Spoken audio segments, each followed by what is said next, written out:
Hi everyone, आज बात करेंगे हैवेल्स की। हैवेल्स लिमिटेड एक इलेक्ट्रिक एंड इलेक्ट्रॉनिक्स में डील करने वाली कंपनी है। ये कंज्यूमर ड्यूरेबल गुड्स भी बनाती है। अगर हम पूरी इस इंडस्ट्री की बात करें तो ये इंडस्ट्री पिछले 10 सालों में काफी अच्छे से ग्रो करी है। काफी सारे इनके प्रोडक्ट्स हैं इस इंडस्ट्री के अंदर जो काफी चेंज हो गए हैं। फॉर एग्जाम्पल अब एयर प्यूरीफायर आ गया मार्केट में। एसी जो पहले नॉर्मल आते थे वो इन्वर्टर एसी आने लगे हैं। रेफ्रिजरेटर अब एकदम चेंज हो गए हैं, वो भी अलग तरीके की एनहांसमेंट हो गई है, उसके अंदर एक टेक्नोलॉजी चेंज हो गई है। तो इस इंडस्ट्री ने काफी ज्यादा ग्रो किया है और आने वाले दिनों में रिसर्च यही बताती है कि ये इंडस्ट्री आगे भी बूम करेगी। लेकिन इस इंडस्ट्री का जो मेन डिपेंडेंसी है वो रियल एस्टेट के ऊपर है। अगर रियल एस्टेट ग्रो करेगा तो ये इंडस्ट्री भी ग्रो करेगी और रियल एस्टेट को ग्रो करने के लिए इंटरेस्ट रेट्स का नीचे आना जरूरी है। अभी हाई इंटरेस्ट रेट एनवायरमेंट है तो उसके चलते रियल एस्टेट की डिमांड कम है और जैसे जैसे इंटरेस्ट रेट्स नीचे आएंगे रियल एस्टेट ग्रो करेगा। साथ साथ में ये कंज्यूमर ड्यूरेबल्स प्लस जो इलेक्ट्रिक्स जो ये बनाते हैं, स्विचेस, वायर्स, ये सारी चीजें, इनकी भी डिमांड बढ़ेगी। और इंडिया की पर कैपिटा इनकम का भी एक अच्छा इंपैक्ट है इस इंडस्ट्री के ऊपर। पर कैपिटा इनकम बेसिकली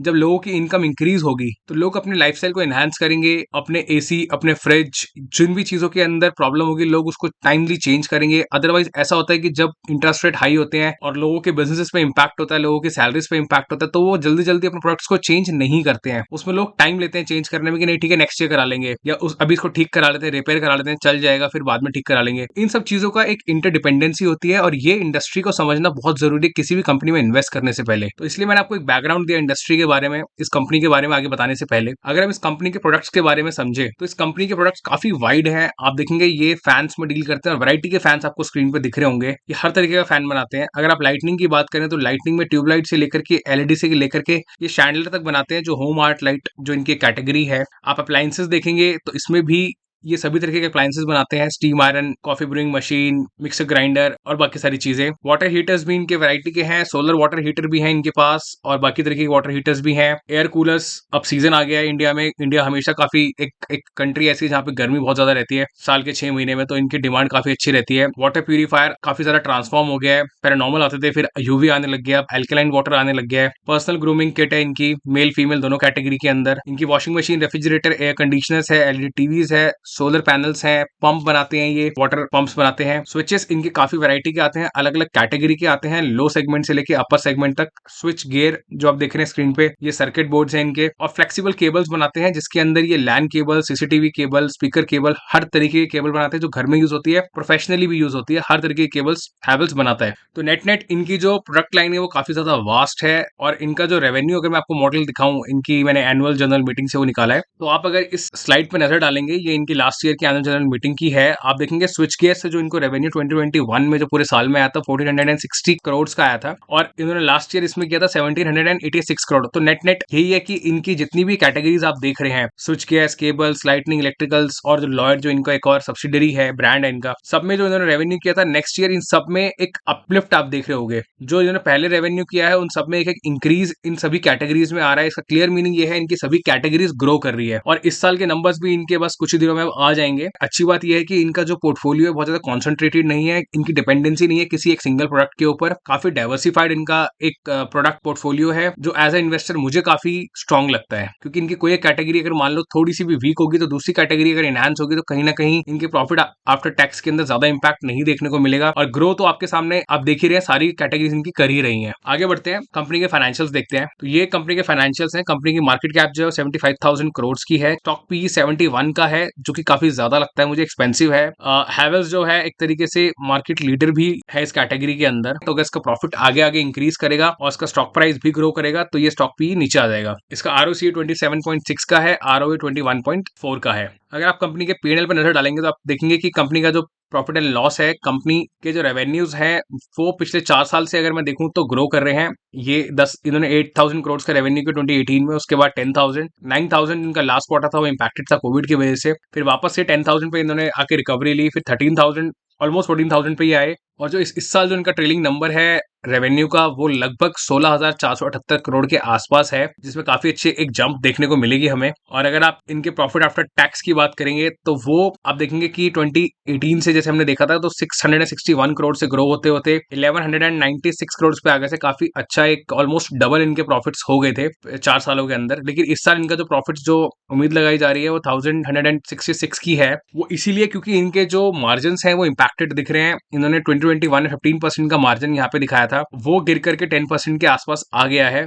तो इनका एवरेज जो मार्जिन है 13% के आसपास रहता है, 15, 13, 12, 13% के आसपास रहता है, लेकिन वो गिर के एकदम 10% पे आ गया, जो कि काफी एक डाउनफॉल है इनके मार्जिन के अंदर। वो इसीलिए क्योंकि इनके रॉ मटेरियल की कॉस्ट बढ़ गई है। इनकी कौन कॉल हुई थी वो मैं आपको आगे दिखाऊंगा, उसमें मैनेजमेंट ने खुद बताया कि इनके जो मार्जिन है वो बीटन अप है। और अगर आप कंपनी की बैलेंस शीट देखेंगे तो ये काफी स्ट्रांग है, वो इसीलिए क्योंकि अगर आप इनके रिजर्व्स देखेंगे तो कंपनी के रिजर्व्स आप देखेंगे 10 इयर्स के अंदर 10 टाइम्स से ज्यादा हो गए हैं। इनकी बोरोइंग्स जो थी, अगर मैं इसको आपको ब्रेकडाउन दिखाऊं, पिछले साल इनके पास में लॉन्ग टर्म बोरोइंग्स 273 करोड़ की थी, शॉर्ट टर्म 123 करोड़ की थी, जो कि इन्होंने इस साल हाफ ईयरली तक इन्होंने दोनों ही बोरोइंग्स इन्होंने पे कर दी है, लॉन्ग टर्म और शॉर्ट टर्म दोनों पे कर दिए हैं, जो कि जीरो हो गई है। इनकी लीज लाइबिलिटी बढ़ गई है। लीज का मतलब ये इन्होंने कोई प्लांट सेटअप किया होगा या कोई ऑफिस ओपन किया होगा जहां पे इन्होंने लीज ली होगी वहां पे कंपनी से, किसी दूसरे वेंडर से, और वो इनको पे करना है आने वाले सालों में। और कोई लाइबिलिटीज इन पे नहीं है, तो इनकी लॉन्ग टर्म और शॉर्ट टर्म लाइबिलिटीज नहीं है, ये लीज लाइबिलिटी है इनकी बस एक बैलेंस शीट के अंदर। कंपनी के फिक्स एसेट्स काफी अच्छे से ग्रो कर रहे हैं। 10 साल पहले 1300 करोड़ के आसपास थे और उसके बाद में भी आप देखेंगे 3390 करोड़ पे हैं। तो ऑलमोस्ट 3 टाइम्स इनके फिक्स एसेट्स हो गए हैं। जो वर्किंग कैपिटल आप देखेंगे, वर्किंग कैपिटल भी कंपनी की हर साल है। इसका मतलब ये कंपनी कैपिटल एक्सपेंडिचर कर रही है अपने प्लांट के ऊपर, अपने एक्सपेंशन के ऊपर, मेंटेनेंस के ऊपर। कंपनी हर साल खर्चा करती है, कंपनी इन्वेस्ट करती है कुछ पैसे को बाहर। तो बैलेंस शीट इनकी काफी स्ट्रांग है। अगर आप इनके शेयर होल्डिंग पैटर्न देखेंगे तो वो भी पिछले काफी सालों से आप देखेंगे स्टैग्नेंट है, कोई चेंज नहीं है उसके अंदर। प्रोमोटर्स की होल्डिंग ऑलमोस्ट फ्लैट है। एफआईआई ने अपनी होल्डिंग इस क्वार्टर के अंदर इंक्रीज करी है 0.50 से 23% की होल्डिंग है, जो कि काफी स्ट्रांग होल्डिंग है। एफआईआई की बहुत अच्छी कन्विक्शन है उनकी इस कंपनी के अंदर। और डीआई की होल्डिंग आप देखेंगे तो 10.40 से घट के 10.27 होगी, बहुत ही मार्जिनल सा एक डिप आया है इसके अंदर। नेट नेट जो है 33% की होल्डिंग मेरे हिसाब से बहुत ही स्ट्रांग होल्डिंग है। पब्लिक के पास सिर्फ 7% स्टेक है, जो कि बहुत ही कम है। क्यूआईबी की बहुत अच्छी एक कन्विक्शन है इस स्टॉक के अंदर। जैसे मैंने आपको बताया, कंपनी की जो लास्ट कॉन्फ्रेंस कॉल हुई थी जनवरी 19 को हुई थी, उसमें काफी बड़े बड़े फंड हाउसेज में कंपनी से सवाल पूछे थे और वो सवाल के कुछ जवाब जो है वो हमारे काम के हैं। मैं आपको दिखाता हूँ एज एन इन्वेस्टर हमारे को क्या क्या चीज उसमें से लेनी है। तो यहाँ पे कंपनी से एक्सपेंशन के लिए पूछा गया था कि कंपनी जो लॉयड के अंदर जो इनका बिजनेस है वो कैसे करके एक्सपैंड करेगा। कंपनी ने यही बताया कि जो लॉयड है उनका एक ही प्लांट अभी चल रहा है और उसके लिए कंपनी ने एक और प्लांट कंपनी स्टार्ट कर देगी अभी, जिससे जो इनकी कैपेसिटी है वो इनहांस हो जाएगी। और जो इनकी वर्किंग कैपिटल जो ब्लॉक होती थी इन्वेंट्री के अंदर, वो ब्लॉक नहीं होगी, क्योंकि इनके दो प्लांट साइमल्टेनियसली एक साथ चलेंगे और जो इनकी कैपेसिटी है वो इनहांस हो जाएगी और 30-40% से। और जो इनकी डिमांड जो बढ़ रही है ये उसको मीट अप कर पाएंगे आने वाले दिनों में। और लॉयड में इन्होंने यही बताया कि जो 75% की जो सेल आती है लॉयड, वो एसी से आती है, बाकी की 25% इनके रेफ्रिजरेटर, टीवी और बाकी कैटेगरीज से आती है। यहाँ पे कंपनी से पूछा गया कि कंपनी कितना कैपेक्स कर रही है, तो अनिल राय गुप्ता का कहना है कि इन्होंने इस साल 700 करोड़ का कैपिटल एक्सपेंडिचर किया है और अगले साल का जो एक्सपेंडिचर होगा वो ये अपनी नेक्स्ट मीटिंग में बता देंगे। लेकिन ये एक्सपेंडिचर काफी स्ट्रॉन्ग एक्सपेंडिचर इन्होंने अपने एक्सपेंशन के अंदर किया है, जिसका रेवेन्यू के अंदर जो इम्पैक्ट होगा वो आने वाले क्वार्टर्स में हमें नजर आएगा। तो यहाँ पे कंपनी से यही पूछा गया कि जो इनकी B2C की डिमांड है वो काफी स्लो डाउन हो गई है, तो वो कैसे करके कंपनी मैनेज करेगी। तो अनिल राय गुप्ता ने ये बताया कि 1.5 ईयर्स के अंदर जो प्राइसेस हैं रॉ मटेरियल के काफी ज्यादा बढ़ गए हैं इन्फ्लेशन की वजह से, और उसकी वजह से प्रोडक्ट की थोड़ी थोड़ी कॉस्ट भी इंक्रीज हो गई है। तो उनका यही कहना है कि आने वाले दिनों में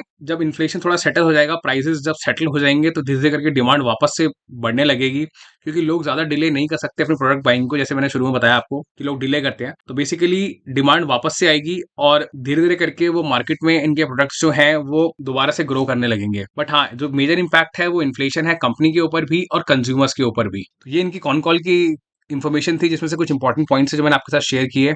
और हम देखते हैं कि टेक्निकल्स कैसे हैं, हम इसको कहाँ बाय कर सकते हैं। तो ये हैवेल्स का चार्ट है, स्क्रीन पे आप देख सकते हैं। तो बेसिकली मैं आपको अगर इसको जूम आउट करके दिखाऊं तो आप देखेंगे कि स्टॉक प्राइस जो इसने अपना पूरा हाई बनाया था वो बेसिकली कहीं इसने ऑल टाइम हाई 14 अक्टूबर को बनाया था इसने, और 1500 के लेवल्स पे बनाया था। 1504 के लेवल पे इसने ऑल टाइम हाई बनाया। उसके बाद से ये प्राइस आप देखेंगे नीचे आ रहा है, ऊपर जा रहा है, नीचे आ रहा है, ऊपर जा रहा है, लेकिन अपने ऑल टाइम हाई को ब्रेक नहीं कर पाया। और यहाँ पे आप देखेंगे दोबारा से इसने एक inverted head and shoulder pattern बनाया। प्राइस काफी नीचे आया 1166 के लेवल पे, और हेड एंड शोल्डर पैटर्न बनने के बाद ये देखेंगे आप कि यहाँ से इसने दोबारा से ब्रेकआउट लिया और फिर इसने कोशिश करी 1400 के लेवल पे जाने की, लेकिन ये उससे ऊपर नहीं जा पाया। प्राइस फिर से नीचे आ गया और नीचे आने के बाद आप देखेंगे इसने दो लोअर लोज बनाए, उसके बाद वापस ऊपर गया। और ये पिछले आप देखेंगे ऑलमोस्ट 3.5 मंथ से ये एक चैनल में ट्रेड कर रहा है, और वो चैनल आपके सामने आप देख सकते हैं कि ये जो इसका लोअर लेवल है 1135 के आसपास है और जो अपर लेवल है वो 1240 के पास है।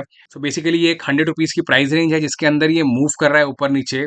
और अगर आप इसमें पोजीशन बनाना चाहते हैं तो आप इस पोजीशन को यहाँ कहीं बना सकते हैं। ये काफी स्ट्रॉन्ग सपोर्ट है, आप देख रहे होंगे 1166 का प्राइस बार बार यहाँ आता है, टेस्ट करता है, ऊपर चला जाता है। तो ये जो जोन है पूरा आप यहीं कहीं पर भी इसमें पोजीशन बना सकते हैं, क्योंकि अगर प्राइस को यहाँ से ऊपर निकलना है तो इसको ये जोन ब्रेक करना होगा, और जब ये प्राइस इस जोन से बाहर निकलेगा तब कहीं जाकर के ये ऊपर की जर्नी करेगा। तो ये जोन बहुत इंपॉर्टेंट है यहाँ पर। अच्छी बात यह है कि प्राइस बिल्कुल भी इसके नीचे फॉल नहीं कर रहा है, प्राइस स्टेबल हो गया है, साइडवेज में आ गया है, काफी अच्छे से आप देखेंगे कंसोलिडेट कर रहा है। प्राइस ने पिछले काफी टाइम से इसने कोई रन अप नहीं दिया है, कोई इसके अंदर आप देखेंगे कोई अर्निंग नहीं है स्टॉक के अंदर। जिसने यहाँ कहीं पे ये स्टॉक बाय किया होगा 2021 में जुलाई में, वो प्राइस अभी भी यहीं पर ही कहीं पे आसपास ही हैगा, तो कोई रिटर्न्स नहीं है स्टॉक के अंदर। और मुझे लगता है आने वाले दिनों में ये स्टॉक काफी अच्छा परफॉर्म करेगा, क्योंकि ये कंपनी जो है काफी डाइवर्सिफाइड है। जैसे मैं आपको इनका पोर्टफोलियो दिखाया, इनके प्रॉफिट्स के नंबर्स अभी भी अच्छे हैं, इनके मार्जिन थोड़े से इंपैक्टेड है, बट आने वाले दिनों में वो अच्छा परफॉर्म करेंगे। तो नेट नेट यही है कि ये जो प्राइस रेंज है आप यहाँ कहीं इसको बाय कर सकते हैं। जो इसके सपोर्ट लेवल्स हैं वो यही है।